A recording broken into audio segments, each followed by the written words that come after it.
all over the place. Oh, my God. Is anyone shocked that he was the first one to make a trade this season? Nope. I mean, I guess, it's either him or Dombrowski, right? Yeah. So Dipoto. He won. Jerry Dipoto. What got me, too, is, right, this is a team that was on the up and up. They got Jerry Dipoto. He made some moves, and he improved the roster, right? They didn't really make the playoffs, though. And they extended him this past season, right? And now they're going into a reimagining roster.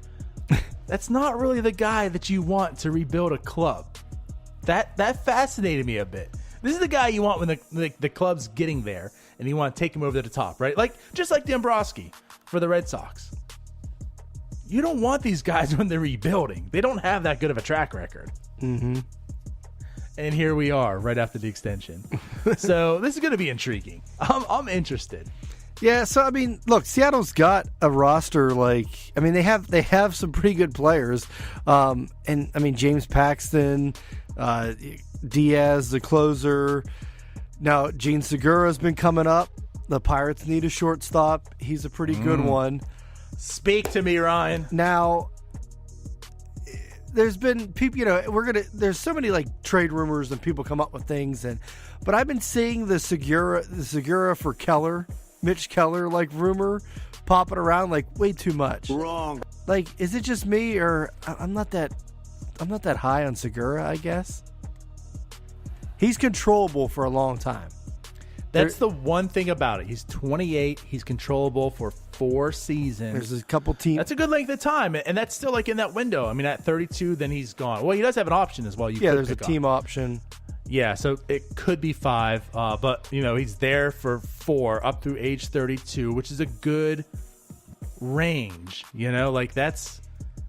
That's a solid time to get a player. He's also not that cheap, though, DiNardo. His contract's 14.8, and then for the next 4 years, and then he's got that option for 17.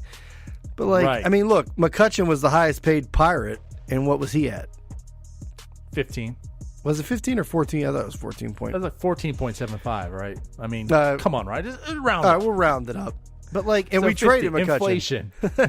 But, so, I don't know. I'm not going to say I'm not sold on Segura, but at that price, yeah, you got the control of the years, but I don't think I'm giving up my top pitching prospect for him. I don't know if I can pull the trigger on that, if that deal was even offered or thought of. Or I just don't know if I can make that deal for him. As much as I like him, I just don't know if that's the guy you give up Mitch Keller for. Right. And that's where it comes down. I mean, it fills a hole for sure. It does. But giggity. It definitely does, for a long period of time. I'm torn on it. I don't know if I can go full Keller for that. No. I think we're going to need Keller down the line. Now, if you want to throw in Segura, I don't know, man. Keller and another in a package with more prospects for Paxton would make sense to me, because it's you're same thing with that Archer Glasnow move. It's a pitcher. You're replacing the guy who's going to be your top prospect, hopefully top of the rotation guy, for a guy that's already that. So I could see that. Now I don't even know, what's. I guess I could. Yeah, I mean, Paxton makes more contract? sense, although it's only 2 years of control. That's what I wasn't sure about. So, but so it's if it's not Keller, then who is it? I mean, but he's arbitration eligible, Hayes? So it's probably a little cheaper and it's 2 years. But yeah, so what do you do? Well, he's expected to give out $9 million this year, which means next year it probably will be about 15. Yeah, true. But it is only 2 years. But like you're saying, at least it's pitcher for pitcher, so you can understand it. It's like I said. So if it's not Keller, who is it? Brian Hayes? It could be. Is it Cole Tucker? I don't think he has the value. I don't think Cole Tucker gets a Gene Segura. But that would make sense. You give up Tucker because you can have Gene Segura here. I don't know. Maybe it's a combination of Tucker and someone. That's where it comes down to. I would love to have Gene Segura on this team. I do value what he has. I just feel like Keller for him is a little too much. especially because it's coming down, like you said, like the contract isn't cheap. It's not expensive, but it's still $15 million. If it was like Gene Segura, like, $6, $7, $8 million a year for the next 4 years, you have some value on that end too, but you're still paying the guy a pretty solid portion for his production. So I just I don't really feel that Keller gets it done. You know what I mean? Like, I don't know. Now, I don't think I would do it. They want to throw in Edwin Diaz and Segura. Please. I'm pushing. Keller. I'm all in. Yeah. I'm all in. Could you imagine Diaz and Vasquez and Keller and Crick? I tried because I thought about Diaz. I'm like, because here's the thing. So I've known this happen, right? Who do you want to get? And the big names are Paxton and Segura. And I feel like for the Pirates, those would be nice. You definitely would love to have Gene Segura. You would love to have Paxton, but I don't think it's a real need for Paxton per se. And like you said with the Segura one, I find like it's going to be weird to do. So what if it's Diaz? Man, his numbers last year, he struck out. I know. 15. He's our best. He's our best pitcher. 15.2 strikeouts per 9. 15.2, and he gave up 5 hits per 9. He was unbelievable. 57 saves. It's ridiculous. Here's the thing with Diaz. I mean, you've mentioned for the past almost probably year and a half what the Pirates could pull in if they decided to trade Vasquez. That's the problem. And I mean, Seattle is, Diaz is that's their Vasquez is Diaz, and I mean they could get a haul for him. He would probably do Keller. He's 24. It's going to be Keller. It's crazy. So do you give up Keller for Diaz? Like, is that the value? It does make you think, though. Yeah, I mean, you said not to pay for relief pitchers, but do you want to trade your top prospects for him? I'm still in that motto. I mean, it's still better than half season of Chapman for Gleyber Torres, right? But I think that's if you want Diaz, it's going to take Keller. And as crazy as it sounds, it makes you think. The thing is why it's so tough, and this is where we get back to the small market, mentality, and why the Pirates and teams like the Pirates and Padres and Reds, they're in such a disadvantage because you can't trade a top pitching prospect from like the Pirates standpoint, because let's say you trade Keller. You traded Glass now, but you pulled in Archer. So it's like you have to, if you're going to trade one of them, you have to trade him for like actually an ace or, what you hope to be an ace. Because if you trade Keller and all these guys, you're not going out in the free agent market and getting a top of the line pitcher. So it's like you have to hold on to these guys, draft them and develop them. And if you trade them, most of the aces are with like their teams. Right? It's not often you get an ace like in free agency like that. If you do, you're going to pay like $200 million. So like when you're looking at DeGrom, it's because he's with the Mets. I mean, you might have traded him as a prospect, but they're coming from within. Right. So like you said, you have to bet and bank that these guys turn out. Or the Nationals go and sign Max for $300 million or whatever. Exactly. I mean, that's what I mean. So where does Strasburg come from? Them. Right.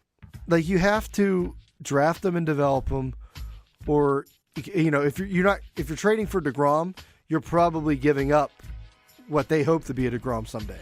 So it's like you're either trading them for an ace, a proven ace, or you're drafting it. You're not picking them up in free agency. So it's like it's so hard to sit there and say trade Keller for Segura or even Diaz. R.A. Dickey got Noah Syndergaard. That's how it worked out. Yikes! But. By the way, I just want to say something real quick, okay? Just think about this. How good is James Paxton in your mind? Pretty good.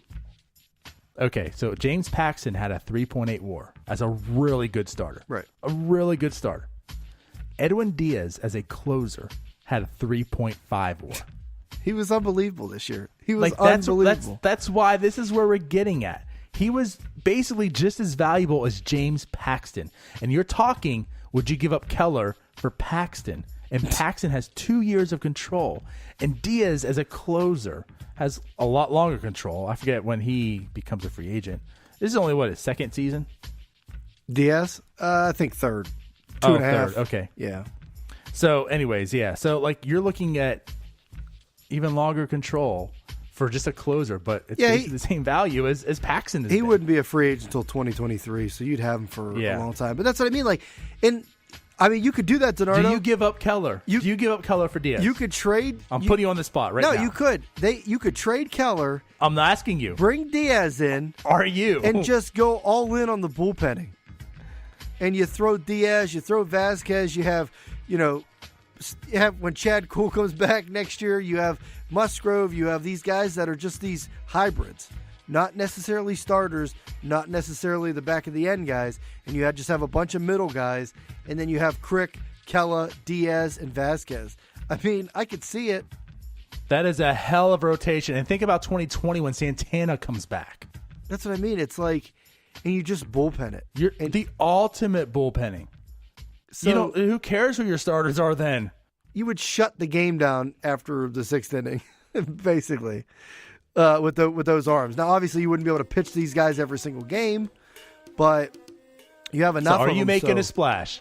You are Neil Huntington right now in the GM meetings, and in December, I don't know. I guess it's Jerry Dipoto. You might not last till the winter meetings. Right. Do you offer Keller for Edwin Diaz? I think. Now, I think I would want to pull in maybe, there might be another smaller prospect, some other name bouncing around throw-ins. But I think I would. I think I seriously would consider it. I mean, it's so crazy that we're talking about this, you and I.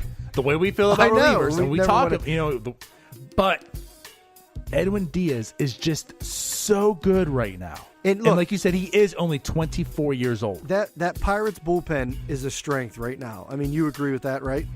Absolutely. So you go out and it's, hey, we can't go get a Max Scherzer or we can't go get James Paxton maybe.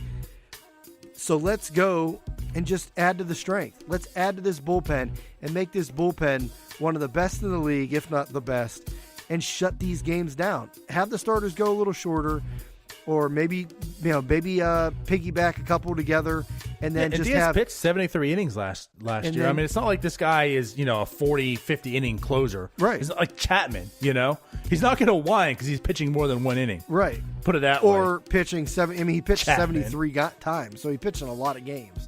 Yeah. Which could be a concern as well too. Watch it, but he's young and just you would have such a lights out bullpen.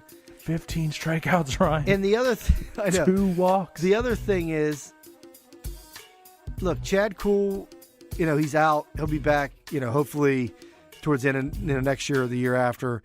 You have Archer for a decent amount of time. You have Tyone for a while. Trevor Williams just came off the year he had. He's controllable. Musgrove. You have Musgrove, another young controllable pitcher who's showed himself that he can pitch. So it's not like Keller isn't, I don't feel like after 2015 when it was like, well, we have Tyone and Glasnow coming up, so we don't really need to go. Right. Like we have our bull, we had lost AJ Burnett, he retired, we had lost other guys. There wasn't we needed those guys. I feel like Keller, it's not as much of a need. Keller coming in and being great into that rotation, it would be fantastic. But it's not. I think they could be able to go with that, to take that blow a little lightly because they have other pitchers. Yeah, I think it's coming down, like you're saying, you feel comfortable with this rotation as is. Right. And of course, any rotation can improve. The Astros right now are looking at Paxton, any rotation that you're looking at to try to improve upon, right? But I do feel that you can be comfortable with those 4 guys you talked about. So you just need to find one more person to plug in. And here's the thing, too. Kingham's still there. Kingham, he's out of options. He's going to be with the club. Ruger's boy, Brubaker, is coming up. Right. He pitched well. You have guys. One of them has to pan out, and there you go. Or, you could sign someone to a deal. You could sign another pitcher. What? You could trade. You could trade Keller and get him, and sign someone. Maybe. You do what the Pirates used to do and fix pitchers. Maybe that can happen. Right. Maybe you get a reclamation project that actually works out. Some guy in L.A. Garrett Richards. I don't know. I'm just saying. So, maybe that is a direction you go. Like you said, now you have this lockdown bullpen. the thing we talked about is the middle infield is not strong this year. So maybe it is to build from the strength. And man, Edwin